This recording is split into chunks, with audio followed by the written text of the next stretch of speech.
Film की शुरुआत होती है गवर्नमेंट हॉस्पिटल के एक वार्ड बॉय से, जिसे एक मुर्दे आदमी को गवर्नमेंट हॉस्पिटल ले जाने का काम मिला था। तो उस मुर्दे आदमी का अंतिम संस्कार भी हो जाता है और उसकी अस्थियां भी अब उस वार्ड बॉय के साथ ही उस वार्ड बॉय के पास उस मुर्दे आदमी के पास जितनी भी चीजें थी वो सारी चीजें भी थी, जैसे कि उसकी अंगूठियां और उसका एक 500 का नोट। तो जब वो बंदा जंगलों के रास्ते से जा रहा होता है तभी वो 500 का नोट उड़कर एक खौफनाक हवेली में पहुंच जाता है। और अब क्योंकि उस वार्ड बॉय के पास उस गुमनाम आदमी की अस्थियां भी थी, तो वो उस हवेली में जब पहुंचा तो वो अस्थियां अचानक से घोस्ट बन जाती है और उस बंदे को इसी हवेली में कैद कर लिया जाता है। जिसके बाद सीन शिफ्ट होता है और हम देखते हैं राजा साहब उर्फ राजू को, जो कि अपनी दादी माँ गंगा माँ उर्फ गंगा देवी के साथ गाँव में रहता है। गंगा माँ को भूलने की बीमारी है, मगर एक इंसान जिसे वो कभी नहीं भूल पाई है वो है उसका पति कनक राजू। और राजू की दादी अक्सर उसके दादू कनक राजू को याद करती है, जो कि एक चोर की तलाश में लापता हो गए थे। तो वही बात करें राजू की, तो राजू बहुत ही मस्त मौला टाइप का लड़का है, जिसे उनके ही मोहल्ले की अनीता नाम की लड़की बहुत ज्यादा पसंद करती है। वो तो राजू से शादी भी करना चाहती है, लेकिन राजू कहीं न कहीं बस उसका यूज कर रहा है। जब भी उसे पैसों की जरूरत पड़ती तो वो अनीता के पास जाता। अनीता के पिता बहुत अमीर है, इसी वजह से राजू को कभी भी पैसों की कमी तो नहीं होती है। रही बात मोहल्ले की लड़कियों की,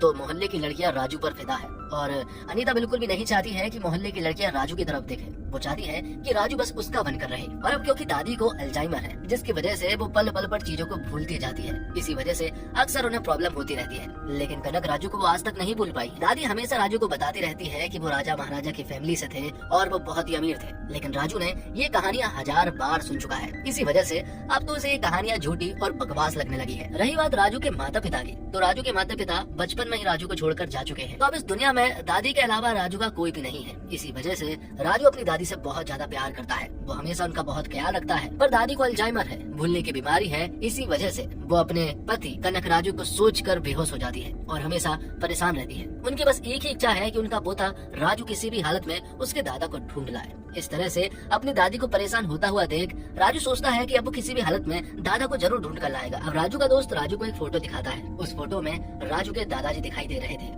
ये देखकर राजू को पता चलता है कि राजू के दादा दरअसल में हैदराबाद के चार मीनार के आसपास है। तो राजू ने तो डिसाइड कर लिया है कि वो तो हैदराबाद जाकर ही रहेगा, लेकिन हैदराबाद में ही उसके मामा बैंकी जो है वो कांस्टेबल है, इसलिए वो उनके पास कॉल करता है और उनसे कहता है कि दादा को ढूंढने में मदद करे। तब बैंकी मामा कहते हैं कि वो सीआई सर से बात तो कर लेगा, लेकिन वो इस काम के लिए 5 लाख रुपए मांग रहे हैं। ये सुनकर राजू को समझ नहीं आ रहा था कि आखिरकार वो इतने पैसे कहाँ से लाए। तब उसे अनीता का ख्याल आता है और वो तुरंत ही अनीता के पास जाता है और उसे ये सारी बातें बताता है। अनीता ने तो शुरुआत में इनकार कर दिया था हर बार की तरह, लेकिन आखिर में अनीता मान जाती है और वो उसे 5 लाख दे देती है, जिससे कि अब राजू जो है वो हैदराबाद पहुंच जाता है अपने दादाजी को ढूंढने के लिए। जैसे ही राजू हैदराबाद पहुंचा तो वहाँ उसकी नजर एक लड़की पर पड़ती है और उस लड़की को देखने के बाद राजू को पहली नजर में ही उस लड़की से प्यार हो जाता है। उस लड़की का नाम वैसी है और वैसी फिलहाल तो चर्च में जा रही है और राजू भी उसका पीछा करते करते चर्च में पहुंच जाता है। जब राजू चर्च में पहुंचा तो वहाँ के हर एक इंसान जो है वो एक लड़की के लिए प्रे कर रहे हैं। दरअसल में छोटी सी बच्ची है जिसके हार्ट में कुछ प्रॉब्लम है और इसी वजह से सभी लोग उसके लिए पैसे इकट्ठा कर रहे हैं ताकि उसका इलाज हो सके। तो राजू के पास जो 5 लाख रुपए मौजूद थे वो उन 5 लाख रुपए को यहीं पर डोनेट कर देता है ताकि उस छोटी सी बच्ची का इलाज हो सके। जब बेसी को मालूम चला कि राजू ने ये सब किया है तो कहीं न कहीं बेसी को भी राजू पसंद आ जाता है और वो भी उससे प्यार करने लगती है और बेसी को हर एक जगह राजू ही दिखाई पड़ने लगता है। लेकिन प्रॉब्लम ये है कि बेसी जो है वो जल्द से जल्द नन बनने वाली है और नन बनने के बाद कोई भी लड़की किसी भी लड़के के साथ कोई भी संबंध नहीं रख सकती है, मतलब कि वो शादी नहीं कर सकती है। लेकिन ये बात राजू को थोड़ी ना मालूम है। राजू तो बस सिर्फ और सिर्फ बेसी से ही शादी करना चाहता है। और अब अगले दिन राजू के पास बेसी का कॉल आता है और वो उसे बताती है कि मैं तुम्हारे दादाजी के ऊपर केस करने वाली हूँ क्योंकि उन्होंने उनके पैसे लूटे हैं। लेकिन राजू को बिल्कुल भी समझ नहीं आ रहा था कि आखिरकार बेसी बोलना क्या चाहती है। और अब बेसी उसे बताना स्टार्ट करती है। वो कहती है कि हमने उस बच्ची के इलाज के लिए बहुत सारे पैसे इकट्ठे किए थे और जब उन्हें बैंक में जमा करने के लिए जा रहे थे तब हमें तुम्हारे दादाजी दिखाई पड़े और उन्होंने हमसे पैसे लिए और कहा कि मैं इन्हें जमा कर दूंगा। लेकिन उसके बाद ये सारे पैसे लेकर वो भाग गए और तभी हम देखते हैं कि ये सारी बातें गंगा राजू नाम का एक आदमी सुन रहा था। अब हमें बताया जाता है कि आखिरकार बैंक में हुआ क्या था। मालूम चलता है कि बेसी जो है वो ढेर सारा पैसा लेकर गई थी और वहाँ कनक राजू भी मौजूद थे जो कि लाइन में लगे थे। और जब कनक राजू के सामने बेसी आई तो यहाँ कनक राजू ने उसे हिप्नोटाइज कर लिया, जिससे कि बेसी ने अब कनक राजू को ढेर सारे पैसे दे दिए और वो चुपचाप से यहाँ से चली गई। और फिर कनक राजू ने उन सारे पैसों को लेकर यहाँ से फरार हो गया। और अब राजू ने ये सारी बातें दादी को बताई तो दादी ने कहा कि तुम्हारे दादा ऐसे कुछ कर ही नहीं सकते, वो बहुत ही नेक आदमी है, वो अपनी हवेली लुटवा सकते हैं लेकिन किसी के साथ ऐसा बुरा नहीं कर सकते। पर राजू को समझ नहीं आ रहा था कि आखिरकार वो किसकी बातों पर भरोसा करे। फिलहाल राजू तो एक छोटी सी प्रॉब्लम में है, उसे वैसे को 5 लाख रुपए देने हैं और तो और सीआई को भी तो 5 लाख रुपए देने हैं। गाँव से भी 5 लाख रुपए सीआई को देने के लिए ही तो यहाँ पर आया था। राजू को समझ नहीं आ रहा था कि आखिरकार करना क्या है कि तभी राजू के सामने भैरवी नाम की लड़की आती है, जो कि एक बहुत बड़ा सूटकेस राजू के सामने रख देती है। उस सूटकेस में 1 करोड़ रुपए था, लेकिन यहाँ कुछ कंडीशन थी। यहाँ भैरवी बताती है कि जो तुम्हारे दादाजी थे ना, उन्होंने मेरे नाना की मदद की थी, जिस बदले में मैं तुम्हें ये पैसा दे रही हूँ। लेकिन इसकी एक और कंडीशन है कि ये पैसे मैं तुम्हें नहीं दे सकती, बल्कि तुम्हारे दादाजी को ही दूंगी, इसलिए उनका मिलना बहुत जरूरी है। मेरे नाना जी ने कहा था कि ये सारा पैसा वो तुम्हारे दादाजी के हाथ में ही देकर आए। कि तभी हम देखते हैं कि कुछ गुंडे इस 1 करोड़ से भरे सूटकेस को यहाँ से लेकर भाग निकलते हैं, लेकिन उनके पीछे राजू पड़ जाता है और लोगों को बहुत ही बेरहमी से मारता है और इस सूटकेस को आराम से बचा लेता है। कहीं न कहीं भैरवी अब राजू को पसंद करने लगी थी, वो उसके बहुत नजदीक आ जाती है। लेकिन जब वो उसके बहुत ज्यादा नजदीक आ रही थी ना, तभी ये सारी चीजें बैसी ने देख ली थी। और अब क्योंकि बैसी यहाँ राजू से प्यार करने लगी थी, इसलिए उसे बिल्कुल भी अच्छा नहीं लगता और वो यहाँ उससे रूठकर चली जाती है, क्योंकि उसे ऐसा लगा कि शायद इन दोनों के बीच में कुछ है। अब राजू पुलिस वालों को अपने दादा दादी की कहानी बताता है। वो बताता है कि उसके दादा दादी राजा महाराजा के परिवार से थे, लेकिन उनके बीच में एक गंगा राजू नाम का एक आदमी हुआ करता था, जिसने ढेर सारा पैसा लेकर भाग गया था। और अब दादाजी उसके पीछे गए थे और उन्होंने कसम खाई थी कि जब तक वो गंगा राजू को लेकर नहीं आ जाता, तब तक वो वापस नहीं आएगा। तो दादाजी गंगा राजू के पीछे तो चले गए, इसी वजह से वो आज तक वापस नहीं लौटे हैं और इसी वजह से उसकी दादी की तबीयत खराब हो गई है। दूसरी तरफ हमें मालूम चलता है कि भैरवी जो है वो गंगा राजू के साथ मिली हुई है। दरअसल में गंगा राजू जो है वो भैरवी की नाना है और गंगा राजू ने ही भैरवी से कहा है कि वो राजू के आसपास रहे और उस पर नजर रखे, किसी तरह से भी उन्हें कनक राजू को ढूंढना है। अब अगले दिन राजू के पास गाँव से कॉल आता है और उसे बताया जाता है कि माँ नहीं मिल रही है और बताया तो ये भी जा रहा है कि माँ जो है वो दादाजी को ढूंढने के लिए हैदराबाद जा चुकी है, जहाँ पर राजू पहले से ही मौजूद है। ये सुनकर राजू हैरान था, क्योंकि उसे मालूम है कि उसकी दादी को अल्जाइमर है और उन्हें भूलने की आदत है, इसी वजह से वो खो सकती है। तो जब राजू को मालूम चलता है कि दादी हैदराबाद आ चुकी है, तो राजू उन्हें ढूंढने के लिए निकल पड़ता है और उसे मालूम चलता है कि उसकी दादी को कुछ लोगों ने अपने कब्जे में ले रखा है, क्योंकि राजू की दादी ने कुछ सोने की ज्वेलरीज पहनी हुई थी। लेकिन जब राजू को मालूम चला तो राजू और भैरवी तुरंत उस जगह पर पहुंचते हैं और वहां पहुंचकर राजू और भैरवी उन सभी लोगों को बहुत ही बुरी तरह से मारकर दादी को बचा लेते हैं। लेकिन राजू यहाँ पर अपनी दादी को देखता है, जो कि बहुत ज्यादा परेशान थी। वो अपने पति मतलब कि कनक राजू को बहुत ज्यादा मिस कर रही थी, इसलिए राजू यहाँ शपथ लेता है कि किसी भी हालत में वो दादाजी को ढूंढ कर रहेगा। अगर वो आसपास है तो वो उन्हें जरूर ढूंढ लेगा। जब वो उन्हें खोजने निकल पड़ता है तो अचानक से राजू की नजर पड़ती है गंगा राजू पर। तो अब राजू गंगा राजू को पकड़कर बुरी तरह से पीटने लगता है कि तब यहाँ पर भैरवी आती है और भैरवी यहाँ राजू को बताती है कि ये मेरे नाना है और इन्हें सब कुछ पता है। जो तुम सोच रहे हो वो बहुत ही गलत सोच रहे हो, जो कहानी तुम्हें पता है वो कहानी भी तुम्हें गलत पता है। और अब गंगा राजू असली कहानी बताता है। गंगा राजू बताता है कि तुम्हारी दादी जो है वो कोई साधारण औरत नहीं थी,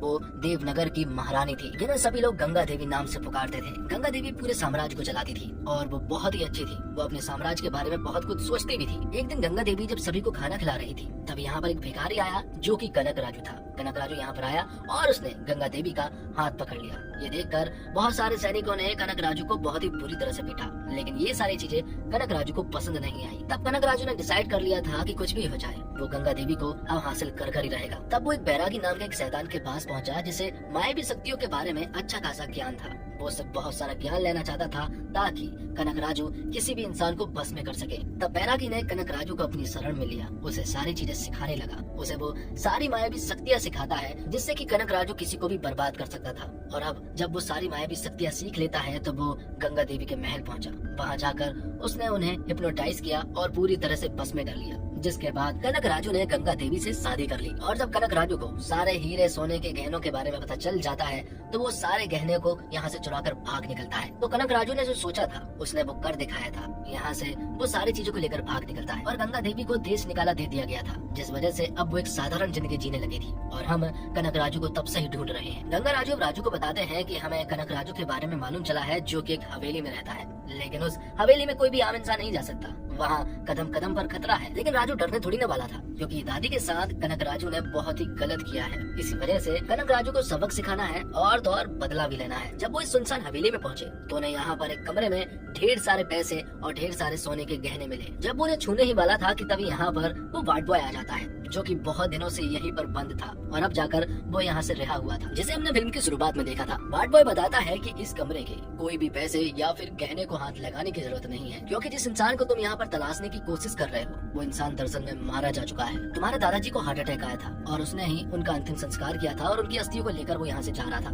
लेकिन एक 500 का नोट यहाँ उड़कर आ गया था और उनकी अस्थियां भी यहीं पर आ चुकी थी। पर तब से ही मैं यहीं पर कैद था। पर तभी यहाँ पर कनकराज की आवाज सामने आती है, जो कि कहता है कि इन पैसों में मेरी रूह बसी है। मैं मर तो गया हूँ, लेकिन इन पैसों में मैं आज भी जिंदा हूँ। अगर इन्हें हाथ लगाने की कोशिश की तो मैं तुम्हें जान से मार दूंगा। तो ये सारी चीजें तो चलती रहती है, लेकिन यहीं पर हम भैरवी और राजू की नजदीकियों को बढ़ता हुआ देख पाते हैं। कहीं न कहीं दोनों एक दूसरे को पसंद करने लगे थे, लेकिन ये जिस तरह से भूतिया हवेली थी वैसे ही ये लोग यहाँ से बाहर निकलने की भी पूरी कोशिश कर रहे थे, लेकिन वो लोग इस हवेली में फंस चुके थे, जिस वजह से अब ये लोग इस हवेली से बाहर नहीं निकल सकते हैं। जब भी कोई निकलने की कोशिश करता तो उनके साथ बहुत बुरा होता, क्योंकि यहाँ के घोस्ट इन्हें हमेशा परेशान कर रहे थे। तो ये यहाँ से निकलने का ट्राई कर रहे थे कि तभी हम देखते हैं कि हवेली के अंदर अब बैसी भी आ जाती है। बैसी को देखकर यहाँ राजू खुश हो जाता है, पर राजू फंसा हुआ है। वो बैसी के ज्यादा क्लोज नहीं जा सकता है क्योंकि वो भैरवी के साथ भी था। लेकिन जब से बैसी हवेली में आई है तब से राजू बहुत खुश नजर आ रहा है। लेकिन राजू कहता है कि ये सारी चीजें तो चलती रहेगी, प्रॉब्लम तो ये है कि इस हवेली से बाहर कैसे निकला जाए, वरना ये सारे घोस्ट तो हमें मार ही डालेंगे। कि तभी यहाँ पर एक बहुत बड़े मनोवैज्ञानिक को बुलाया जाता है, जो कि बहुत ही टैलेंटेड है और ऐसे केस का उन्हें अच्छा खासा नॉलेज भी है, इसलिए उन्हें यहाँ पर बुला लिया जाता है, जिनका नाम डॉक्टर सेल्वी है। वो यहाँ पर जब आते हैं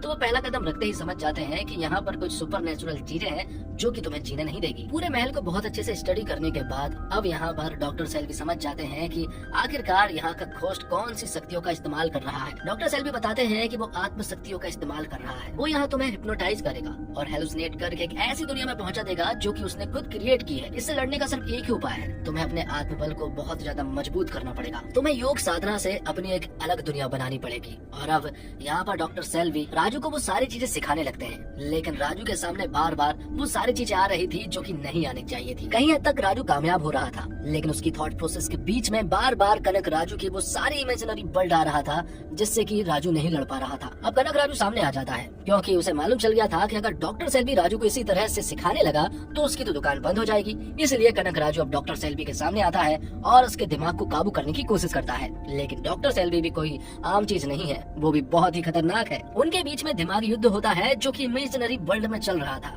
लेकिन आखिर में डॉक्टर सेल्वी इस युद्ध को हार जाते हैं और कनक राजू उसे जान से मार डालते हैं। अब आगे हम देखते हैं कि गंगा राजू के पास यहाँ राजू का कॉल जाता है और वो उससे कहते हैं कि कनक राजू की तबीयत बहुत ज्यादा खराब है, इसलिए वो दादी को लेकर तुरंत ही हवेली आ जाए। तो गंगा राजू ऐसा ही करता है, वो तुरंत ही दादी के पास जाता है और उनसे जाकर कहता है कि कनक राजू की हालत बहुत ही ज्यादा खराब है और उनके पास कुछ ही क्षण बचे हैं, इसलिए वो एक आखिरी बार तुमसे मिलना चाहते हैं। लेकिन ये सुनने के बाद दादी बेहोश हो जाती है, उनकी हालत बहुत ज्यादा गंभीर हो चुकी थी। अब गंगा राजू ये सारी बातें राजू को बताते हैं कि दादी की हालत काफी ज्यादा गंभीर है और वो हॉस्पिटल में है। लेकिन यहाँ राजू बताता है कि मैंने तो आपसे कहा ही नहीं था कि आप दादी को लेकर यहाँ पर आए। शायद ये सारा प्लान जो है वो कनक राजू ने रचा है। तो दादी जो बेहोश हुई है वो दरअसल में दादी को ब्रेन स्ट्रोक हुआ है, इसी वजह से उनकी हालत काफी ज्यादा गंभीर है और अब राजू को किसी भी हालत में हॉस्पिटल जाना था। वो गुस्से में अपनी कार निकालता है और तुरंत ही हॉस्पिटल के लिए रवाना हो जाता है। लेकिन मालूम चलता है कि राजू तो इस हवेली को छोड़कर गया ही नहीं, वो तो बस कनक राजू की इमेजिनरी वर्ल्ड में घूम रहा था।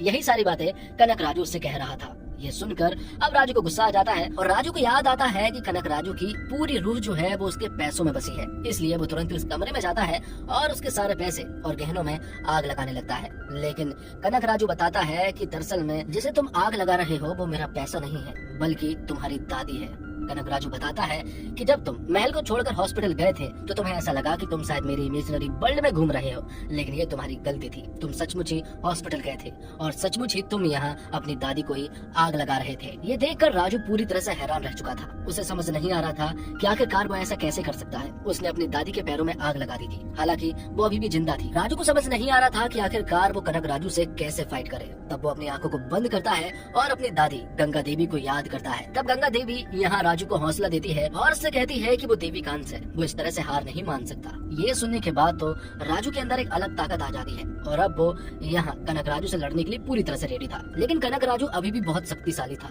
उसके पास बहुत सारी शक्तियाँ हैं, वो सारे हथकंडे अपना लेता है। लेकिन अब राजू के पास भी उन सारे हथकंडों का जवाब था और वो उन्हें आसानी से जवाब दे रहा था। और जब कनक राजू को ऐसा लगने लगा कि वो हारने वाला है, तब वो अपने भगवान शैतान बैरागी को यहाँ पर बुला कर लाता है और कहता है कि मुझे अपने अंश में मिला लो ताकि मैं इसे हरा सकूं। तब बैरागी और कनक राजू दोनों मिल जाते हैं और यहाँ एक बहुत बड़ा दानव बाहर आता है जो कि अब राजू को बहुत ही आसानी से मसल सकते थे। राजू को ऐसा लग रहा है कि अब वो इस जंग को आराम से हार जाएगा, लेकिन तभी फिर से वो आंखों को बंद करता है और गंगा देवी कहती है कि वो एक देवी का अंश है, उसे बस एक ही चीज करनी है और वो है पंचभूत शक्तियों के बारे में वो सोचे। और जब राजू उन शक्तियों के बारे में सोचता है तो उसके अंदर एक अलग तरह की शक्ति आ जाती है और अब वो इस दानव को आसानी से मार डालता है। तो इस तरह से राजू ने इनका खात्मा कर दिया था। फिल्म के आखिर में हम देखते हैं कि राजू जो है वो कनक राजू का अंतिम संस्कार कर देता है और जब राजू उनका अंतिम संस्कार कर रहा था तब राजू को ऐसा लग रहा था कि अब वो अपनी दादी को कैसे फेस करेगा, लेकिन दादी को अल्जाइमर था और दादी तो यहाँ